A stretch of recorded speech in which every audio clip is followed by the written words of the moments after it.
Hey everyone, Nigel and Luke here, and welcome to Crime Zone.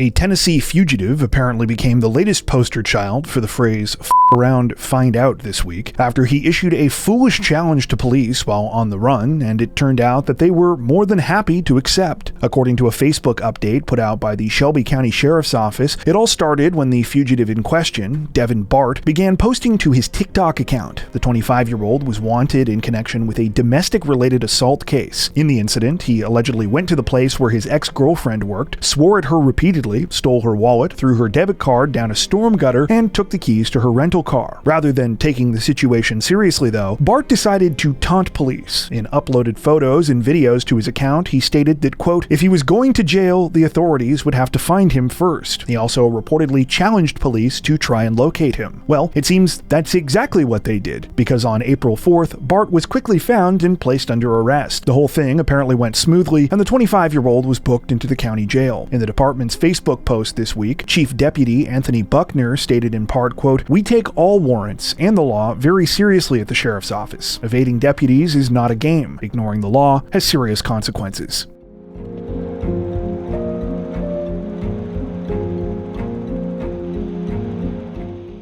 Authorities in Montgomery County, Maryland say that a 27-year-old man offered a chilling confession this week, hours after he allegedly murdered his own grandmother in an extremely disturbing attack. The whole thing began shortly after 8 a.m. on March 30th, when the man in question, 27-year-old Spencer Hamilton, walked into the police department's Rockville City Station. He said that he was there to turn himself in because he had just killed a family member. He then proceeded to give police the address of his grandmother's house on the 12,600 block of Tribunal Lane. When officers arrived at the property, located in the community of Potomac, they encountered an awful scene. Lying in a bathroom inside was the body of 87-year-old Dr. Pauline Titus Dillon. Emergency responders attempted life-saving measures, but sadly, there was nothing they could do. During a staggering interview with investigators, Hamilton described what allegedly happened. He stated that earlier that morning, he had hidden in the closet of his grandmother's bedroom. When she got up to go to the bathroom around 4 a.m., he finally emerged, catching her by surprise when she returned. That was when he said he stabbed her in the back and head, punched her in the face, and strangled her. Once Pauline was dead, Hamilton explained that he dragged her body back to the bathroom, then attempted to clean up the scene. Before fleeing the house, he took his grandmother's credit cards, cell phone, and laptop. Right now, it's unclear why Hamilton allegedly committed the awful crime, let alone why he turned himself in so soon afterwards. However, it's been reported that the 27-year-old was ordered to undergo a psychiatric evaluation following his first court appearance this week. At that same hearing, he stated he wished to act as his own attorney. Other friends and family members of Pauline are now mourning her loss. Her tragic murder is a sharp juxtaposition to what was otherwise a life of incredible accomplishments. According to reports, Pauline was a 1964 graduate of Howard Medical School, and by all accounts was a brilliant doctor. She later returned to her alma mater to become an associate dean there, and had been described as a trailblazer for female doctors of the time. Currently, Spencer Hamilton remains in custody and is now facing a charge of first-degree murder.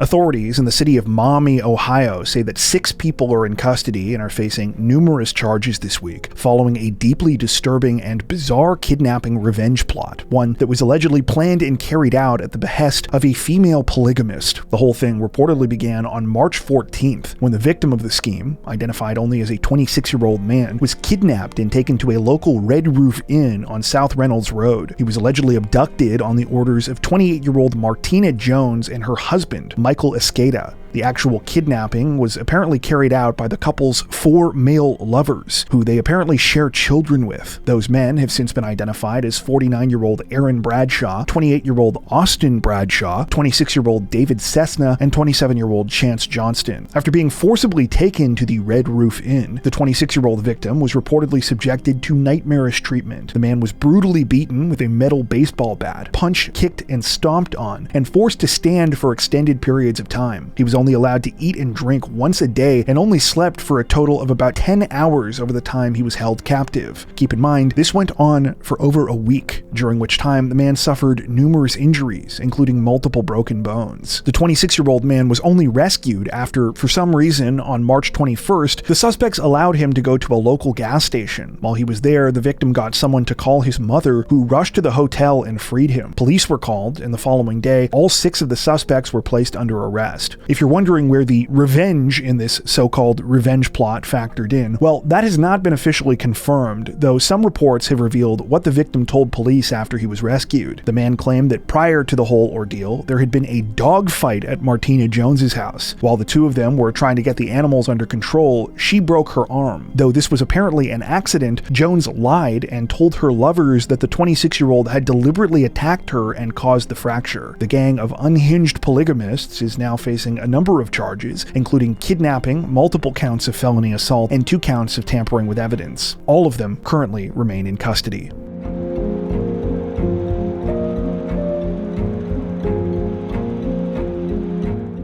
Authorities in the city of Washington, Utah say that a pair of teenagers have been charged as adults more than a week after they allegedly murdered a California woman at a local vacation property, a woman who is said to be the adoptive mother of one of the suspects. The whole thing began on the morning of March 23rd when cleaning staff arrived at the rental home in question, which was located on the 1200 block of Bellow Alley. According to reports, the house had been rented for a couple of days by 47-year-old Andrea Matram. Andrea had driven to the area to visit her adopted daughter, 16-year-old Mihaela Gabriela Sorescu, who also goes by the name Bella. Accompanying Andrea was 17-year-old Abigail Paige Flanagan, who also goes by the nickname Jay. It's unclear what Jay's relationship to the family is, but it said she was also there to visit Bella. That day, March 23rd, was supposed to be when Andrea was heading home. However, when the cleaning staff got there, they found the garage door to the property open and could see that a bunch of personal items were still inside. When they ventured a little farther inside and made their way upstairs, they were met with a horrifying scene. Andrea was dead and had been brutally stabbed at least 14 times. When police were called to the scene, they confirmed the gruesome discovery. They also found blood-stained clothing and several knives, at least one of which was sitting in a sink and appeared to have been washed off. That wasn't all, though. In one of the home's bathrooms, there were 2 phones and a purse in the toilet. The belongings were determined to belong to Bella and Jay. It looked like the pair had tried to flush the items to conceal evidence. Upon further investigation, authorities learned that Bella and Jay were traveling in Andrea's rental vehicle. The car had been spotted by a license plate reader in Las Vegas several hours before Andrea's body was discovered. The two were finally found and arrested several days later in Southern California. While police now allege that the teens murdered Andrea and went on the run, so far the circumstances surrounding the killing and the purported motive largely remain a mystery. That being said, what we do know is that Bella had spent the last 3 years living in a residential treatment facility in Washington County, close to where the killing took place. Jay was also previously living in one of these facilities, but had recently been taken out by her parents. Bella, in particular, is said to have a history of violence, and reportedly wrote in a chilling diary entry in November that she hated her mother and wanted to kill her. At the time of this recording, both teens have been charged with murder and car theft and are being held in custody.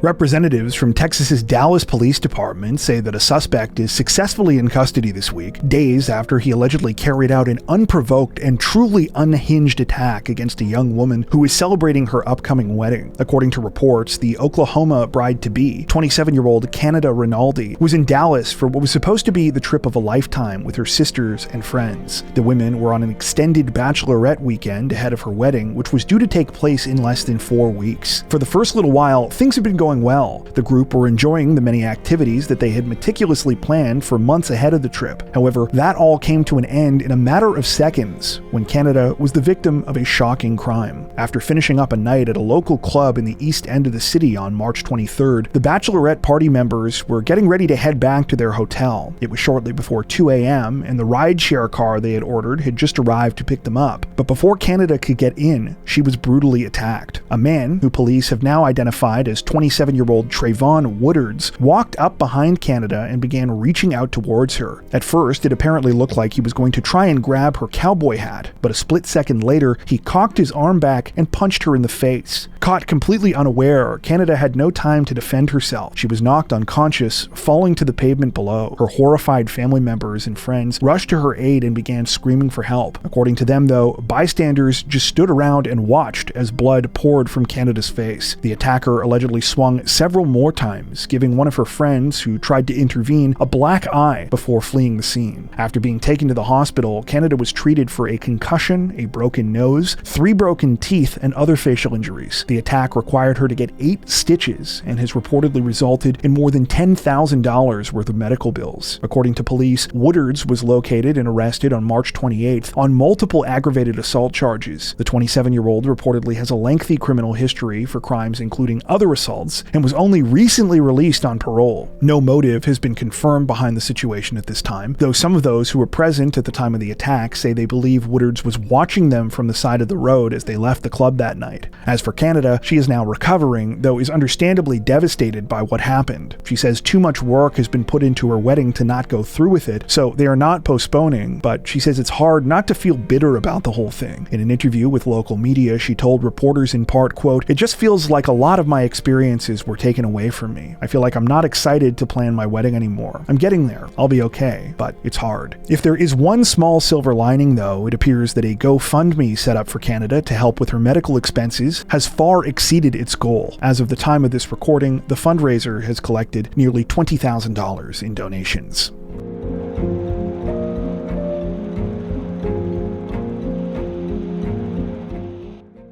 A Florida woman's colossal meltdown has resulted in both internet infamy and serious charges this week after she allegedly held 2 teen boys at gunpoint while they were fishing near her property. According to reports, the whole thing started sometime on the evening of March 28th when the Brevard County Sheriff's Office received a 911 call from Donna Elkins. The 59-year-old told dispatchers that she had caught and was holding 2 young boys who she claimed were fishing in the backyard of her home in the city of Melbourne. She stated that she had petrified them and, quote, stopped them, and they were laying on the ground. While Elkins certainly had terrified the boys, it seems that she declined to share other important details. For starters, that she was holding the boys, ages 15 and 13, at gunpoint. The weapon in question was a pellet gun, but the teens certainly didn't know that. More importantly, though, it turned out that the boys were not, in fact, on Elkins' property. They were fishing in a pond on a peninsula at least 30 feet away from her property line. Interviews given by one of the 2 young victims, 15-year-old Braden, has shed further light on the disturbing situation. While speaking with a local news outlet, he told reporters how Elkins immediately freaked out upon finding him and his friend outside. In addition to forcing them to lie on the ground, he said that she threatened to blow their heads off. Braden took a video during the harrowing incident, which appears to perfectly capture just how unhinged the whole thing was. Let's take a look. Do you get people in your backyard? Sometimes, ma'am. That's definitely sad. Because if someone goes in your backyard, you can blow their fucking heads off. I have a right to protect my property and my house. So you ain't coming back. Ever. What's your name? It seems that even Elkins' husband realized that this was not a good look, because later in that same video he can be seen briefly coming outside and taking the pellet gun from her. When police arrived, they evidently felt the same way, because it was Elkins who ended up under arrest. The 59-year-old has now been charged with 2 counts of aggravated assault and 2 counts of false imprisonment.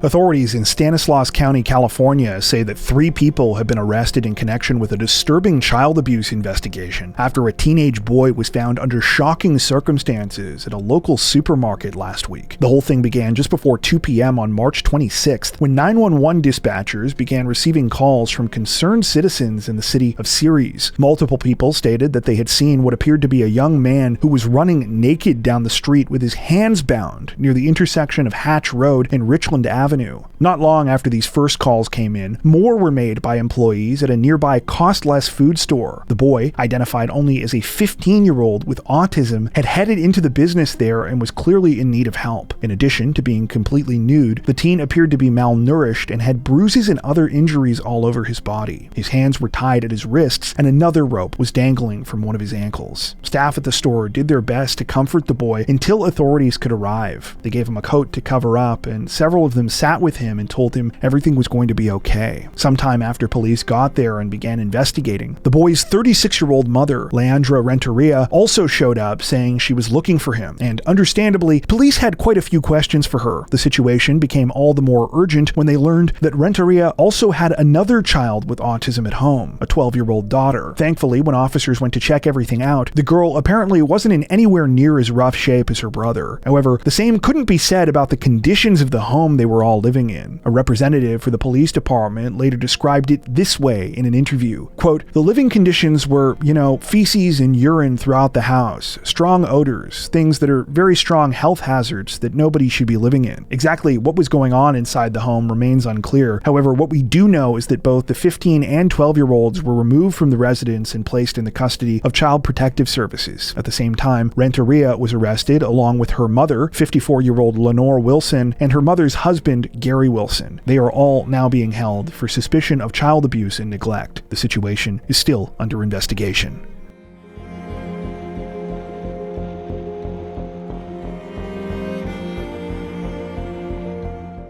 Representatives from North Carolina's Cumberland County Sheriff's Office released a chilling update in the case of a local missing man this week, officially confirming that remains found last month belonged to him and that his wife has now been arrested and charged with his murder. The case began back on January 28, 2025, when police in the city of Fayetteville received a call from employees at Methodist University. Staff asked authorities if they would conduct a welfare check on one of their students, 50-year-old Clint Bunnell. They said that Clint was enrolled in the school's physician assistant program, and up until that point, he had been a diligent student. However, that morning, he had suddenly stopped showing up for his classes. A couple of officers were sent out to Clint's residence on Butler Nursery Road, and upon arriving, they were able to speak to his 50-year-old wife, Shayna Cloud. The officers learned that Clint's vehicle, school bag, and other personal items were there, but there was no sign of him anywhere. Despite this, Cloud did not seem worried. She claimed that though she didn't know where her husband was, she had seen him the day before and declined to file a missing persons report. Because of this, police had no choice but to leave, but they would soon find themselves at the property once again. This is because later that same day, they received a call from another person who was concerned about Clint. This woman identified herself as Clint's girlfriend. She explained that right before the 50-year-old's disappearance, he had been planning to get a divorce from his wife. In fact, he had met with an attorney the day before his disappearance and had informed Cloud about his intentions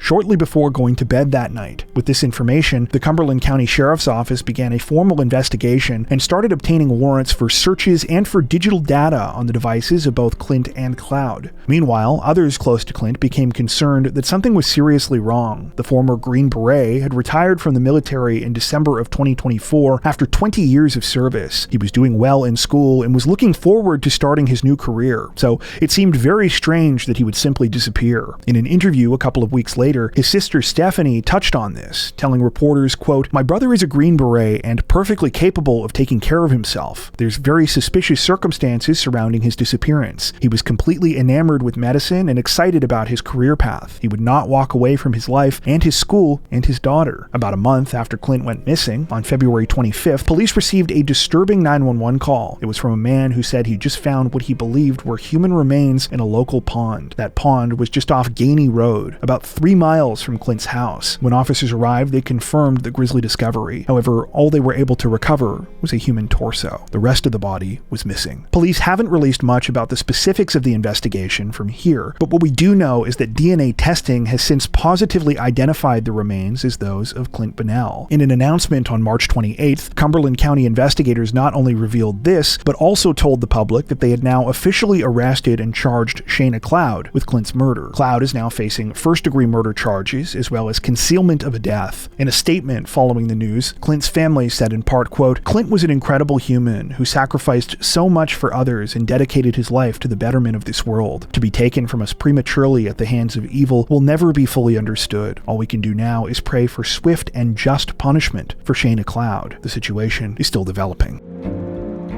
Before we wrap up, we'd like to take a second to give a huge shout out to everyone who has made it this far into the video. Seriously, thank you so much for watching. If you found today's upload interesting and informative, we'd be honored if you'd consider liking and subscribing, as well as hitting the notification bell and selecting all notifications to stay up to date with our latest releases. If you're looking for additional ways to help support the channel, we'd love to have you join us over on Patreon. Patrons get ad-free and early access to all of our content, as well as 4 additional stories per week for each of our Crimes of the Week and Crimes of the Week International videos. You can learn more at patreon.com/crimezone, where you'll also find some of the fine folks whose names are currently on screen. All that being said, we understand that not everyone has the means to support financially, and that's totally okay. We appreciate every like, sub, share, and comment that you send our way. Once again, thanks so much everyone, and take care.